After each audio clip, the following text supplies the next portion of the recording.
Hello and welcome to Defense Niti Academy. My name is Shubhashish and I'm a faculty for General Studies and General Knowledge paper. तो इसमें जो static component होता है history geography as well as the current affairs.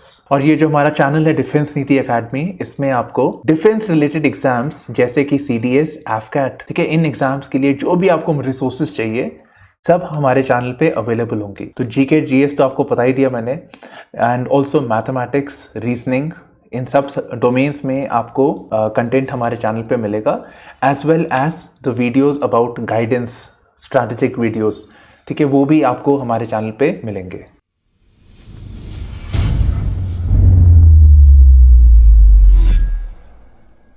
अब आज हम BIMSTEC के बारे में, बहुत इंपॉर्टेंट टॉपिक है जिसको हम कवर करेंगे. और ये जो बिम्स्टेक का टॉपिक है, ये एक तो ऑब्वियसली प्रीलिम्स में आ सकता है आपको कि अभी रिसेंट बिम्स्टेक समिट कहाँ पे हुआ था, इसके मेंबर्स कौन कौन से हैं या कौन से मेंबर्स इसके नहीं हैं, ठीक है, तो वो आ सकता है. दूसरी चीज़, बिम्स्टेक इतना शोर हुआ बिम्स्टेक के लिए, अभी रिसेंटली समिट हुआ था, इतना शोर, इतना हंगामा. ऐसा हो सकता है कि इंटरव्यूइंग ऑफिसर आपसे इस पे क्वेश्चन पूछ सकते हैं, ठीक है. So it can be ask your views about the recent BIMSTEC summit, या इंडिया क्या कर रहा है for having greater engagement in the region, तो पूछा जा सकता है, बिल्कुल पूछा जा सकता है. आपको एसएसबी में लेक्चरेट एज वेल एज जो जीटीओ टास्क में आपका जीडी होता है, वहाँ पे भी आपको ये पूछा जा सकता है एज अ ग्रुप डिस्कशन, और you can just add this point and it will benefit. In fact वैसे ही अगर आपको करंट अफेयर्स अच्छे से आता है तो आप स्टैंड आउट करते हैं, specially in this age group जो आपका है 21-22, आप स्टैंड आउट डेफिनेटली करेंगे. चलिए, तो बिम्स्टेक को कवर कर लेते हैं नेचुरली हमारे प्रीलिम्स के लिए, और छोटा सा एनालिसिस, सिंपल सा इमेजेस के साथ, खूब सारे मैप वगैरह के साथ, सो दैट आप इस पे अपने शब्दों में बोल सके. चलिए, तो बिम्स्टेक न्यूज़ में इसलिए था, हर साल रहता है और 2-3 बार रहता है, पर अभी रिसेंटली इसलिए न्यूज़ में था बिकॉज मार्च 30 को कोलंबो में बिम्स्टेक समिट ऑर्गेनाइज किया गया था वर्चुअली. वैसे हमारे external affairs minister Jaishankar was in Colombo at that time, but yes, our prime minister had also addressed, but it was virtually. So this was the 5th summit of the regional grouping. अब इसको हम regional grouping इसलिए कह रहे हैं, हम global भी कह सकते थे, पर रीजनल इसलिए कह रहे हैं because it is dedicated to a region, ठीक है, इसीलिए. So it is a regional grouping. Bay of Bengal initiative for multi sectoral technical and economic cooperation. Multi sectoral, अलग अलग डोमेन्स में ये काम करता है, इसलिए. अब इस समिट में कुछ की टेक अवेज हर समिट में होता है. इस समिट में बहुत खास चीजें हुई है, that is the BIMSTEC charter and the master plan for transport connectivity. अब मैं इन पे बाद में आऊंगा, क्योंकि मुझे जब तक मैं आपको बिम्स्टेक नहीं बता दूं, चार्टर बताने का मतलब नहीं बनता, और ये master plan for transport connectivity भी इतना समझ नहीं आएगा. तो एक बार मैं आपको बिम्स्टेक बता देता हूँ. सो व्हाट इज बिम्स्टेक, ये तो आप पढ़ ही चुके हो उसको. तो ये मैप पे देखिए, बिम्स्टेक है Bay of Bengal initiative for multi sectoral, है ना. तो ये है बे ऑफ बंगाल. तो इस रीजन के अलोंग जो कंट्रीज है, आप देख लीजिए, इंडिया, बांग्लादेश, म्यांमार, थाईलैंड, ये सारी, श्रीलंका ऑल्सो, तो ये सारी कंट्रीज इसके मेंबर्स है, ठीक है. All the countries along the Bay of Bengal region, plus 2 landlocked countries, Nepal and Bhutan, are also part of BIMSTEC, ठीक है. ये ध्यान में रखना है कि it is not only those countries which are contiguous with the Bay of Bengal region. Nepal और भूटान भी आते हैं. अब इसके 2 रीजन हो सकते हैं. one reason could be that अगर इन पे सी ट्रेड करते हैं, है ना, नेपाल वाले या भूटान वाले, तो कहां से आएगा? Bay of Bengal is the closest, so they have a stake in the Bay of Bengal और the Indian Ocean region. Bay of Bengal Indian Ocean में आता है पूरा, ठीक है. So they have a stake likewise for Bhutan. So this is one, that is there is a dependence on the Bay of Bengal sea. The other thing is that BIMSTEC, अगर आप ध्यान से देखेंगे इसको, तो इसमें सारी सार्क कंट्रीज है एक्सेप्ट फॉर पाकिस्तान और Afghanistan. So may be India sees this as an alternative to SAARC, क्योंकि पाकिस्तान हर बार कश्मीर कर देता है, कुछ काम करने नहीं देता. तो कहते ठीक है, तुम बताओ, हम कर लेंगे अलग से, हम थोड़ा ईस्ट में देख लेते हैं इसको। अफगानिस्तान पाकिस्तान को छोड़ के सारी सार्क कंट्रीज इसके पार्टिसिपेंट्स हैं। So that could be a reason too. अब जेनेसिस ऑफ बिम्स्टेक, मतलब बिम्स्टेक आया कैसे?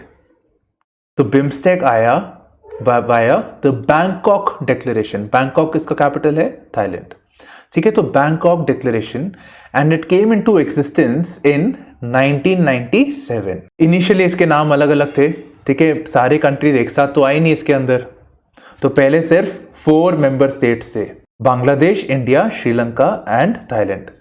बाद में म्यांमार आ गया तो बिम्स्टेक हो गया। पहले बिस्टेक था, बिस्किट नहीं बिस्टेक, फिर बिम्स्टेक एम आ गया यहाँ पे। फिर 2004 में नेपाल और भूटान को भी जोड़ दिया गया, तो इट बिकेम, नाम चेंज करना पड़ा तो Bay of Bengal initiative for multi sectoral technical and economic cooperation.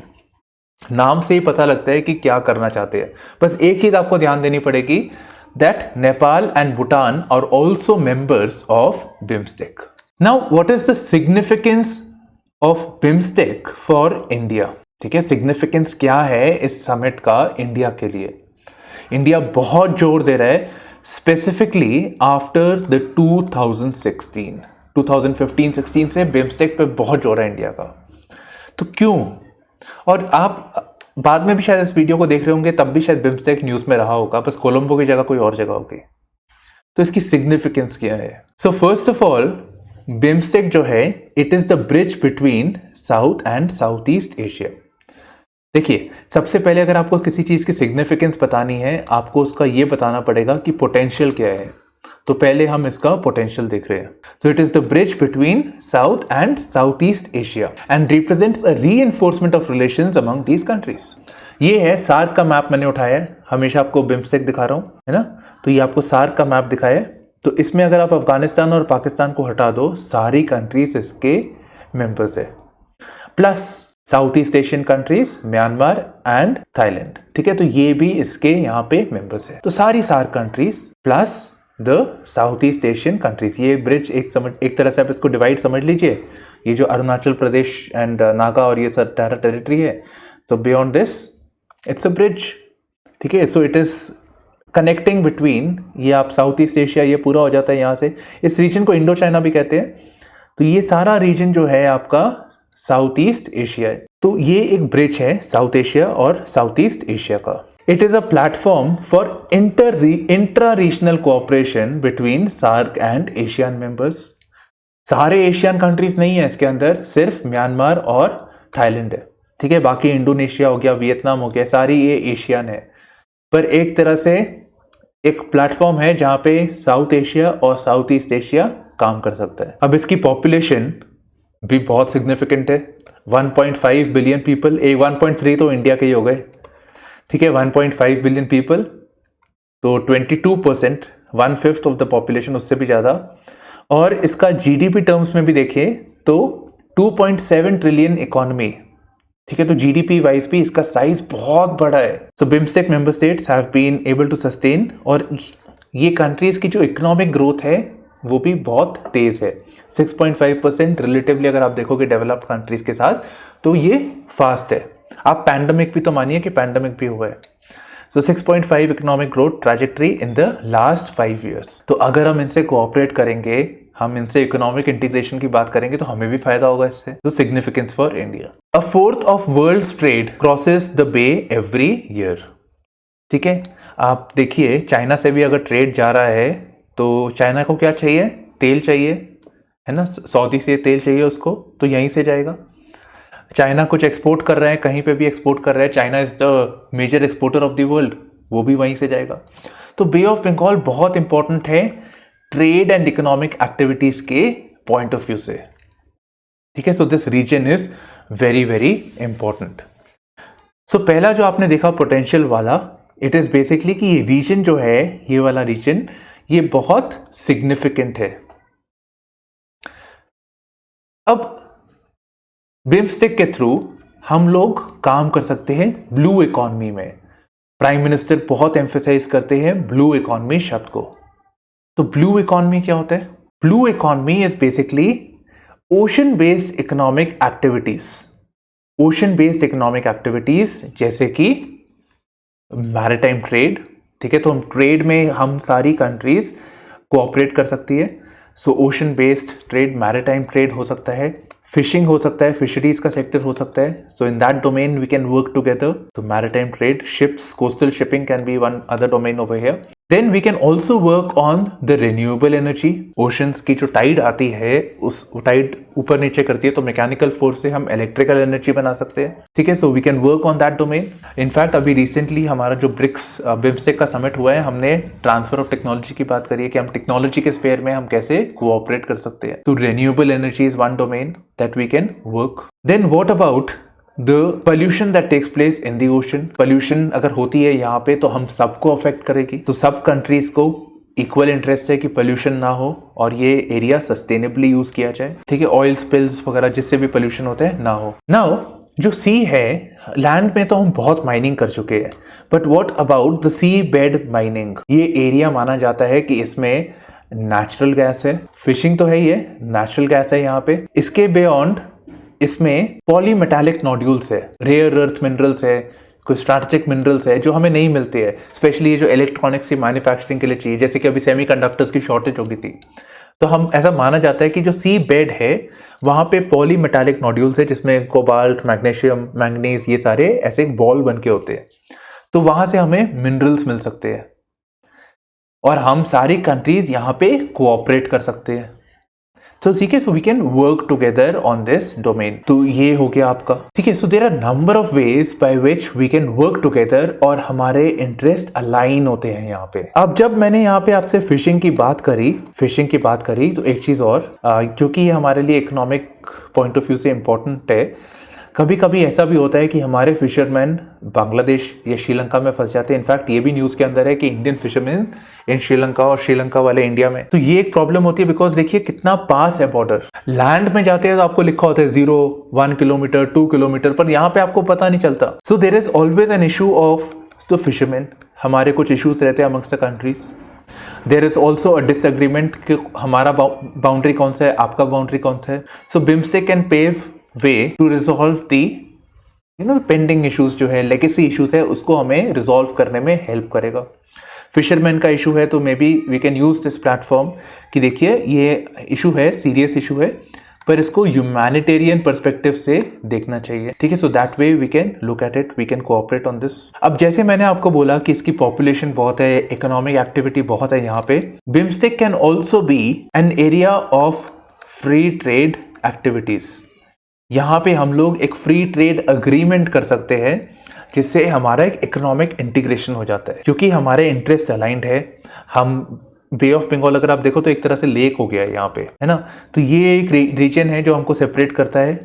हम जोग्राफिकली प्रॉक्सिमिटी में है, हमारी पॉपुलेशन भी यंग पॉपुलेशन है, ग्रोइंग पॉपुलेशन है। So what we can do is, we are all aspiring economies, हमारा इमर्जिंग इकोनॉमीज है, जीडीपी बढ़ रहा है हमारा तेजी से। हम काम कर सकते हैं टुवर्ड्स इकोनॉमिक इंटीग्रेशन। हम हर एक कंट्री को इस रीजन के अंदर हम प्रेफरेंस दे सकते हैं ट्रेड के पॉइंट ऑफ व्यू से, ठीक है। तो ट्रेड में प्रेफरेंस दे सकते हैं, तो इससे हमारी इकोनॉमिक इंटीग्रेशन होगी। So we can work on that dimension. इसके लिए ये जरूरी है that we should have easy connectivity across the region, ठीक है। यहां से यहां जा सके, कैसे भी करके there is connectivity, right. So cooperation in blue economy, cooperation in multilateral trade, not bilateral, because bilateral से 2 कंट्रीज, बट ये multilateral regional trade, we can have a regional FTA. In fact India जो है, इंडिया का FTA कोई बन नहीं रहा, किसी से बात नहीं बन रही। India is negotiating with this region, ASEAN region, जहाँ पे हम बोलते हैं रीजनल कॉम्प्रिहेंसिव इकोनॉमिक पार्टनरशिप। तो यहाँ पे हमारी दाल नहीं गल रही। हम बात किए, वो बोले कि नहीं देखो आपकी जो रिक्वायरमेंट्स है हम मान नहीं सकते। इंडिया एक और एक समिट है जिसको एक और एक एफटी है, Asia Pacific free trade agreement. फिर एक है ट्रांस पैसिफिक पार्टनरशिप। थोड़ा मैप इमेजिन कीजिए, थोड़ा सा ईस्ट में एटलस खोल के देखिए तो आपको दिख जाएंगे वो रीजन्स।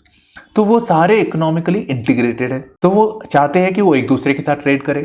पर अगर ऐसे सारे लोग एक दूसरे के साथ ही ट्रेड करने लग जाए तो हम कहाँ से स्टैंड करेंगे? हमें ज़्यादा टैक्सेस देने पड़ेंगे अगर हमारा कोई गुड आता है यहाँ से, ठीक है। तो टैरिफ ज़्यादा होगा। जैसे अगर हम आईफोन लेते हैं तो हमें महंगा पड़ता है ना, क्योंकि आईफोन पे ज़्यादा टैक्स लगता है। कस्टम ड्यूटी ज़्यादा है जो इंपोर्ट होता है। तो वैसे ही अगर हम एफटीए के पार्ट नहीं होंगे, अगर हमारी इकोनॉमिक इंटीग्रेशन नहीं होगी, तो जैसे आरसीईपी वगैरह हमें नुकसान होगा ट्रेड करते टाइम। तो एटलीस्ट हम इतना कर सकते हैं कि हम बाकी जगह पे नहीं है, एटलीस्ट हम यहाँ पे तो कर सकते हैं कि हाँ भाई हमारा फ्री ट्रेड अग्रीमेंट है, प्रेफरेंस के बेसिस पे हमारा ट्रेड होना चाहिए। So that will help. Then it is also seen as an alternative to SAARC. SAARC में हमें पता है ना, ये हमें तंग करता रहता है, बार बार हम कुछ करना चाहते हैं तंग करता है। फिर जब उरी अटैक हुआ ना 2016 के अंदर, उरी टेरर अटैक, इंडिया ने बोला इनफ इज इनफ। ये फिर उसी टाइम हमारी मीटिंग होनी थी सार्क में, पाकिस्तान के अंदर होनी थी, एंड होम मिनिस्टर्स की मीटिंग, and that time India said we are not going. फिर बोला नेपाल वगैरह ने बोला कि भाई सिंपैथेटिक ग्राउंड्स पे वी कैन नॉट गो। जो इतना गंदा इंसिडेंट हुआ है इंडिया के अंदर, उरी टेरर अटैक, उस पर अगर पिक्चर भी आई थी by the way, Uri surgical strikes, right. तो ये जो इंसिडेंट हुआ था, so ever since we are thinking यार ये क्या है, ये हमें कुछ काम करने नहीं देता। हम बोलते हैं ट्रांसपोर्ट होना चाहिए, कनेक्टिविटी होनी चाहिए, नहीं करने देता। हम बोलते हैं हमें सैटेलाइट चाहिए डिजास्टर मैनेजमेंट के लिए, सार्क सैटेलाइट एक बनानी थी। तो इनफैक्ट हम डिजास्टर मैनेजमेंट पे भी काम कर सकते हैं। तो ये कहते हैं हम नहीं करने देंगे आपको।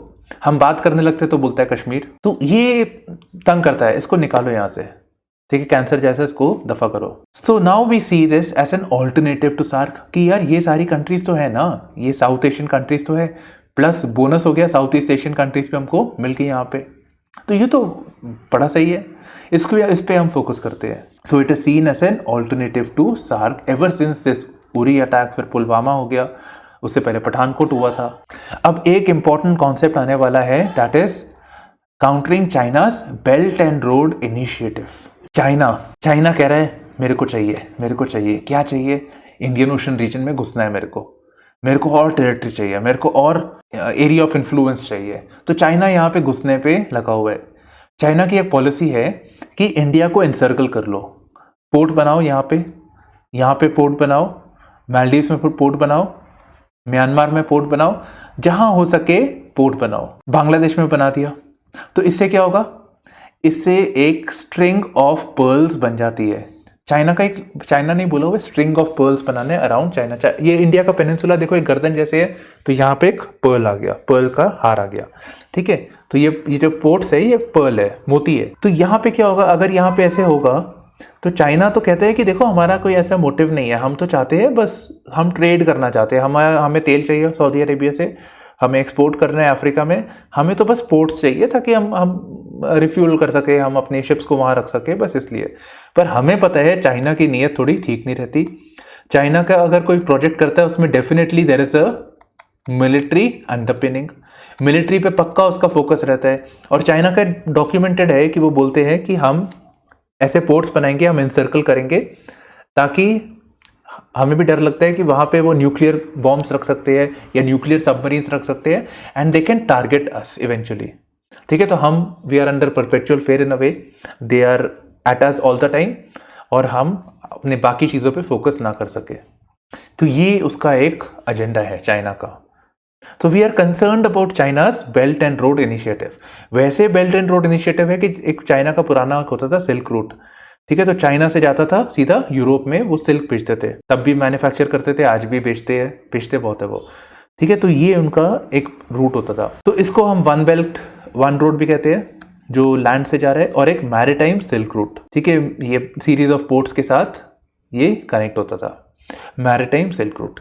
तो इसको कलेक्टिवली कहते हैं बेल्ट एंड रोड इनिशिएटिव, कि हमें पुराना वो चाइना से यूरोप तक कनेक्टिविटी लेके आना है via sea and via land. तो हम इसको काउंटर करना चाहते हैं बिकॉज हमें चाइना की नीयत ठीक नहीं लगती, ठीक है। तो ये है। अब इस रेफरेंस में 2015 में हमारे प्राइम मिनिस्टर ने बोला हमारा एक विजन है Sagar, security and growth for all in the region. तो सागर विजन 2015। तो सागर विजन 2015 ये है कि India wants to be the net security provider in this region. Net security provider, हम नहीं चाहते चाइना है, पाकिस्तान है, हम नहीं चाहते। ये रीजन हमारा है, हमारी नेवी है, ब्लू वाटर नेवी मतलब इतनी पावरफुल नेवी कि वो अपने एरियाज को छोड़ के रीजन के बाकी एरियाज पे भी फोकस कर सके। ये प्राइम मिनिस्टर जवाहरलाल नेहरू का भी एक विजन था, ठीक है। तो हम चाहते हैं कि भाई हमारा ही दबदबा हो, चाइना को दूर रखे थोड़ा सा।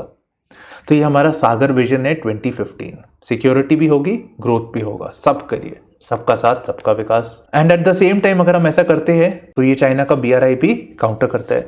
अब इसको अगर आप कंटेक्स्ट में देखो ये चीज़ को, तो ये उसके जो अगर आप इसको कंटेक्स्ट में देखो यहाँ पे, तो हम लोग चाहते हैं इकोनॉमिक इंटीग्रेशन, हम चाहते हैं ग्रोथ फॉर ऑल, हम चाहते हैं हमारा इन्फ्लुएंस रहे in the Indian Ocean region, in the Bay of Bengal region. तो बिम्स्टेक हो गया उसके लिए। तो कहीं ना कहीं बिम्स्टेक और सागर मैच कर रहे हैं यहाँ पे। And one of the thing is to counter China's belt and road initiative, कि यहाँ पे मत आओ भाई, आप जहाँ जाना है जाओ, दूसरे रास्ते से जाना है जाओ, यहाँ से मत। अब एक और एक इंटरेस्टिंग पर्सपेक्टिव है, सिग्निफिकेंस का ही पार्ट है, north east eight the heart of act east India. ठीक है, नॉर्थ ईस्ट, ये हमारे प्राइम मिनिस्टर है, सागर बोला उन्होंने, ऐसे ही उन्होंने नॉर्थ ईस्ट बोला। नॉर्थ ईस्ट में गए हुए थे, अरुणाचल, नागालैंड, वहाँ पे उन्हें स्टेटमेंट दिया था। उन्होंने कहा कि हमारा एक विजन है एक्ट ईस्ट। आपने शायद पढ़ा ना हो इसको, एक्ट ईस्ट। एक्ट ईस्ट का बेसिक विजन है कि हम पहले पाकिस्तान को देख रहे थे, हम USA में देख रहे थे, हम मिडिल ईस्ट देख रहे थे, हमारी जो डिप्लोमेसी थी 1991 से पहले। फिर प्राइम मिनिस्टर नरसिम्हा राव के टाइम पे हम लोग बोला कि यार क्या हम वहाँ फंसे पड़े हैं, थोड़ा ईस्ट में भी देखो, दुनिया ईस्ट में भी है। तो हम ईस्ट में देखना शुरू किया। अब अगर हम ईस्ट में देख रहे हैं तो ईस्ट में क्या आ रहा है, the South East Asian countries, और it and the BIMSTEC is the bridge between South and South East Asia. अब जब हम ईस्ट में देख रहे हैं तो हमारे ईस्ट में क्या है, द नॉर्थ ईस्टर्न स्टेट्स, और नॉर्थ ईस्टर्न स्टेट्स में there is lot of backwardness. Backwardness का एक रीज़न है कि ज्योग्राफी ऐसी है, वहाँ पे पहाड़ है, रगेड टेरेन है वहाँ पे, तो it becomes very difficult. Infra वगैरह नहीं है वहाँ पे, कनेक्टिविटी नहीं है। यहाँ से सी भी अगर आप देखो, सी के लिए जाना है आपको तो बांग्लादेश नहीं, हमको सीधा यहाँ से जाना पड़ेगा, बांग्लादेश हमको एक्सेस नहीं देता, तो हमें घूम के जाना पड़ता है, क्योंकि सीधे मुंह से हाथ खाना खाना है, उल्टा होकर खाना खाना है। ये वो वाली बात हो गई यहाँ पे। तो प्राइम मिनिस्टर मोदी कहते हैं कि नॉर्थ ईस्ट जो है, अगर हम एक्ट ईस्ट कर रहे हैं तो north east should be at the heart of act east. North east में तो डेवलपमेंट होना ही चाहिए as part of act east. अगर हम एक्ट ईस्ट कर रहे हैं तो नॉर्थ ईस्ट में डेवलप होना चाहिए, इस तरह से होना चाहिए। तो उसके लिए उन्होंने हमारे कुछ 3-4 इनिशिएटिव्स है which we should keep in mind. One is the Kaladan multi modal project. आओ देख लो इसको। तो ये म्यांमार के अंदर एक कलादान रिवर है। तो ये नॉर्थ ईस्ट से, बिम्स्टेक का पार्ट एक्चुअली बिम्स्टेक के साथ जुड़ जाता है। तो ये जाता है यहाँ से, नॉर्थ ईस्ट से, मिजोरम से ये जाता है सीधा कलादान रिवर तक। ठीक है, जेटी से, रोड से, कैसे भी करके फिर शिप पे बोट तक जाता है। यहाँ पे इंडिया ने एक पोर्ट बनाया है, सितवे पोर्ट, और यहाँ से हम ट्रेड कर सकते हैं। तो नॉर्थ ईस्ट को देखो, जो उल्टा घूम के जाना पड़ता था, है ना, यहाँ से जाना पड़ता था, अब सीधा एक सीधी लाइन खींचो यहाँ से जहाँ मर्जी जाओ। तो इट हेल्प्स। और इससे क्या होगा, जब कनेक्टिविटी बढ़ेगी तो ट्रेड बढ़ेगा तो डेवलपमेंट होगी। तो इंसर्जेंसी जो हो रही है, जो बैकवर्डनेस के लिए जो कंसर्न्स है वहाँ पे, वो सारी एड्रेस हो जाएंगे इससे। इनफैक्ट प्राइम मिनिस्टर मोदी ने ये भी कहा था, the three Ts of north east, that is transformation through transportation. Transformation, north east का ट्रांसफॉर्मेशन, ये जो बैकवर्डनेस है, इंसर्जेंसी है, तो transformation through connectivity initiatives, that is transportation. 3T for north east. फिर है एशियन ट्राइलैटरल हाईवे। देखिए, ASEAN trilateral highway, तो क्या है ये, इंडिया 3 ट्राइलैटरल, 1, 2 म्यांमार, तीसरा थाईलैंड। फिर ये आपका साउथ ईस्ट एशिया में घुस सकता है ना। तो ये है एशियन ट्राइलैटरल हाईवे। ठीक है, तो यहाँ से जा रहा है। अब इससे अगर आप यहाँ पे ये भी देखिए, एक सिर्फ हाईवे नहीं बन रहा है, एक सड़क नहीं बन रही है, बट एक जरिया बन रहा है जहाँ से हम ग्रेटर कोऑपरेशन कर सकते हैं विद इन द कंट्रीज। हमारी ज़्यादा कोऑपरेशन हो गई, यहाँ पे भी पूरी डेवलपमेंट होगी इससे रूट्स यहाँ वहाँ भी जाएंगी, इकोनॉमिक एक्टिविटीज़ होंगी, इन कंट्रीज के साथ हमारा लिंकेज बढ़ेगा, तो कोऑपरेशन बढ़ेगी हमारी। तो ये है इसका आइडिया। ठीक है, तो ये हमारे हो गए। Then Bangladesh, Bhutan, India, Nepal motor vehicles agreement. ये motor vehicles agreement actually SAARC में होनी थी, सार्क वाले माने नहीं। उन्होंने बोला ठीक है तुम पाकिस्तान अफगानिस्तान जाओ। फिर अब अफगानिस्तान में वैसे तालिबान आ गया, तो हमारा इतना वो वहाँ पे होता नहीं है। तो Bangladesh, Bhutan, India, Nepal motor vehicles agreement for seamless flow of passenger and cargo traffic. ठीक है, हो गया बिम्स्टेक, जो था सब हो गया। अब आते हैं सम की takeaways of the Colombo summit. Colombo summit में अगर आप पेपर पढ़ते हैं तो सबसे पहले वो बोले कि देखो बहुत बड़ा अचीवमेंट हुआ है इस समिट के अंदर कि बिम्स्टेक चार्टर एक्नॉलेज हुआ है। चार्टर क्या होता है? चार्टर बेसिकली कुछ नहीं होता, एक पेपर होता है। पेपर पे बोला होता है कि देखो हमारा ये विजन है, हम चाहते हैं हम इतने सालों में ये काम करें, ठीक है। विजन होता है, वो बोलते हैं कि हमारी जो ऑर्गेनाइजेशन है, हमारे ये ऑब्जेक्टिव्स होंगे उसके, हम ये काम करेंगे, इतने दिन में काम करेंगे। तो ये चार्टर है। आपको थोड़ा सा लग रहा है तो आप एक बार देख लीजिए, कोई भी बिम्स्टेक चार्टर तो नहीं मिल रहा, तो आप वैसे ही नेट पे जाके आप चार्टर, सिटीजन चार्टर भी देखोगे तो आपको मिल जाएगा, आपको अच्छा आइडिया लग जाएगा। तो इससे जब ये एक चार्टर आता है, एक टाइमलाइंस आती है, तो समवेयर इसका जो स्टेचर है वो बढ़ जाता है। बिम्स्टेक चार्टर जब आया है तो इससे एक तरह का इसका एक फॉर्मल फ्लैग भी आ गया है। So it has gotten the same kind of repute जो एक किसी इंटरनेशनल ऑर्गेनाइजेशन की है। फिर एक जो चीज हुई है that is master plan for transport connectivity, ठीक है। आप देख लीजिए, यहाँ पे हमने किया ही है ट्राइलैटरल नेशनल हाईवे, यहाँ पे Kaladan project. So master plan for transport connectivity की यहाँ पे रीजनल कनेक्टिविटी कैसे हम बढ़ावा उसको दे सके, सीमलेस फ्लो हो, बार बार ये नाका ना लगाया हो, वहाँ पे हाईवे भी अच्छा हो, इंफ्रा भी अच्छा हो और पुलिस भी रोक टोक ना करे, बस स्मगलिंग रोक ले, बाकी सब ठीक है, ठीक है। तो ये होना चाहिए।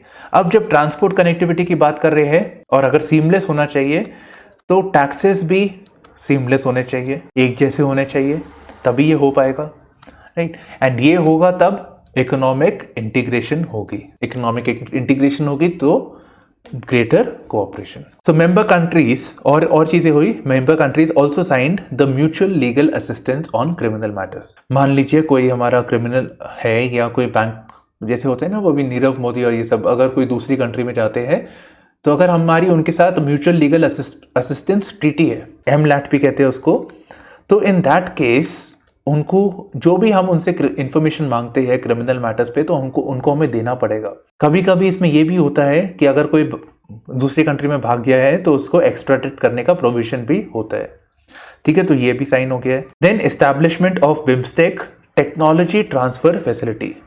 हमारी सारी कंट्रीज कुछ ना कुछ फोकस कर रही है टेक्नोलॉजी बनाने के लिए। हमारे पास वेस्टर्न कंट्री जैसी रिसोर्सेज तो है नहीं, पर फिर भी इतना है कि कंबाइन करके हम कुछ बना सके। और मान लो इंडिया ने कुछ बनाया तो India can share with Myanmar, और थाईलैंड ने कुछ बनाया तो वो हमारे साथ शेयर कर सकते हैं। तो ये एक सिस्टम यहाँ पे बना दिया है। India will provide the BIMSTEC secretariat $1 million, ठीक है। तो वो उनको और फंडिंग भी यहाँ पे देंगे। एक चीज और हुई है यहाँ पे इस समिट के अंदर, प्राइम मिनिस्टर मोदी ने कहा कि हम चाहते हैं that India should be the net security provider in this region. तो वही सागर वाली बात हो जाती है यहाँ पे, सागर विजन 2015 वाली, ठीक है। तो सागर वाला जो मैंने यहाँ पे आपको बताया था, तो same point, security and growth for all. India चाहता है कि हमारा इन्फ्लुएंस है, आपको कोई प्रॉब्लम है हम आपको सिक्योरिटी प्रोवाइड करेंगे, हमारी कोस्ट गार्ड है, हमारी नेवी है, वो आपको प्रोवाइड करेंगे। बाय द वे, आपको नेवी और कोस्ट गार्ड के बारे में एडिशनल पता होना चाहिए, any of the arm forces, when you are preparing for this examination. Pre में भी आता है और इंटरव्यू में भी पक्का पूछते हैं इनके बारे में, right. Then so this concludes the session.